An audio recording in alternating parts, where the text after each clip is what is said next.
atas kesempatan yang diberikan. Perkenalkan, nama saya Nanti Timothy Bidure dengan NIM 232110002.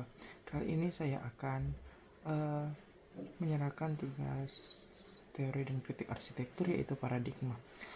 Tugas 2 yaitu paradigma. Paradigma yang saya pilih yaitu paradigma estetika. Diketahui bahwa estetika itu pada awalnya merupakan salah satu cabang ilmu filsafat, tetapi karena adanya perkembangan yang cukup panjang, sehingga estetika tidak hanya lagi bercorak pada filsafat, tetapi sudah berkembang lebih luas. Nah, pendapat yang berpengaruh saat itu bertentangan, yaitu perihal pengungkapan keindahan yang diketahui yaitu memiliki dua pandangan. Yang pertama, pandangan dari sudut objektif dan pandangan dari sudut teori subjektif. Nah, diketahui bahwa teori objektif berpendapat bahwa keindahan itu adalah sifat yang dilihat dari kualitasnya, tetapi kualitasnya itu memang telah melekat pada bendanya yang merupakan objek. Tetapi setelah kita melihat jawaban yang telah kita ambil, kita mengetahui bahwa dari pandangan teori objektif itu mereka melihat keindahan itu dari suatu benda atau suatu apapun itu, jikalau dia memiliki kualitas yang sangat baik yang melekat pada benda tersebut, itu dapat dikatakan itu merupakan salah satu keindahan. Tetapi berbeda dengan pandangan teori subjektif. Teori subjektif ini mengemukakan bahwa keindahan itu hanyalah ketanggapan yang keluar dari perasaan atau diri seseorang yang mengamati benda itu. Jadi kesimpulan dari teori subjektif ini mengatakan bahwa mereka itu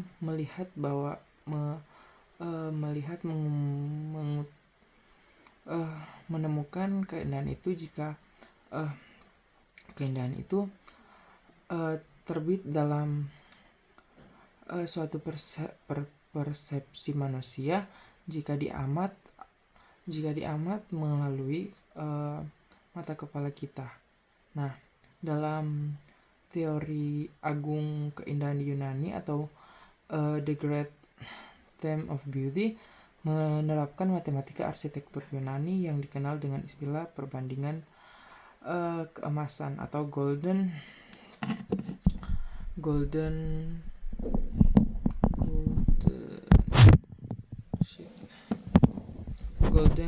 section.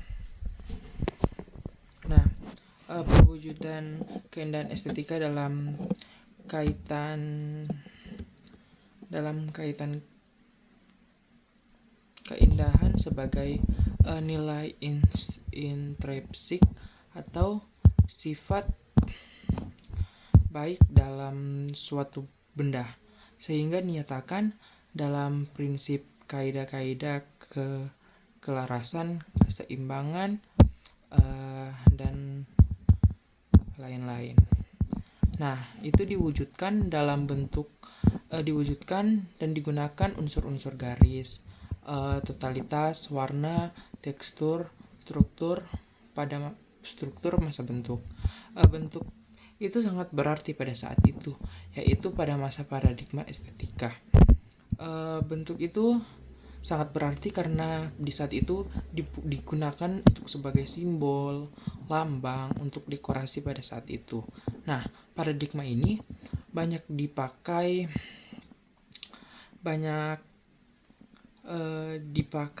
pada zaman arsitektur klasik dan gaya arsitektur sebelum lahirnya arsitektur modern. Paradigma ini juga dipengaruhi oleh beberapa teori yang paling mencolok teorinya, yaitu teori Vitruvius yang menyebutkan firmitas, utilitas, dan venustas, yang pada saat itu menekankan keindahan itu terletak pada keseimbangan, keselarasan, dan keselarasan. Nah, paradigma ini juga dominan di mana struktur lengkungan, runcing, dan kamu kamulitatif dengan ornamen-ornamen vertikal menjulang tinggi. Nah, paradigma estetika ini boleh kita temukan di bangunan-bangunan arsitektur klasik, seperti contohnya bangunan klasik kuno yaitu kuil Pentom yang berada di Roma Yunani, dan beberapa bangunan-bangunan yang berada di arsitektur di Roma-Roma seperti Santo Petrus. Sekian dari saya, itulah penjelasan tentang paradigma estetika yang saya dapatkan. Sekian dari saya, jika ada kata-kata yang salah diucapkan, terima kasih. Mohon dimaafkan, terima kasih.